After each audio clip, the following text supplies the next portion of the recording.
शाही मस्जिद, Faisal mask, etc. अब further common nouns को 4 कैटेगरीज में डिवाइड किया गया है। Concrete noun, abstract noun, collective noun, compound noun. Concrete noun क्या होता है? कंक्रीट नाउन ऐसी नाउन को बोलते हैं जिस कंक्रीट नाउन में हम चीजों को अपनी 5 सेंसेस को यूज करते हुए टच कर सकते हैं, फील कर सकते हैं। For example building, tree, stone, etc. Abstract noun में हम चीजों को फील कर सकते हैं लेकिन उनको मैयर नहीं कर सकते। For example happiness, sadness, angry, etcetera. Collective noun होता है बहुत सारी चीजों का मजमुआ, जैसे group of class, bundle of books, etcetera.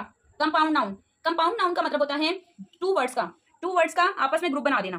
For example text एक वर्ड है, देन बुक, इन दोनों वर्ड को कंबाइन करके टेक्स्ट बुक बनेगा, तो टेक्स्ट बुक वर्ड जो है वो है compound noun. Further concrete and abstract noun को 2 कैटेगरी डिवाइड किया गया है, countable noun and uncountable noun. Countable noun simple, जिन चीजों को हम काउंट कर सकते हैं, जैसे टेबल्स हो गए, chairs, pencils, boxes. Uncountable noun ऐसी नाउन जिन्हें हम काउंट नहीं कर सकते। For example hairs, sugar,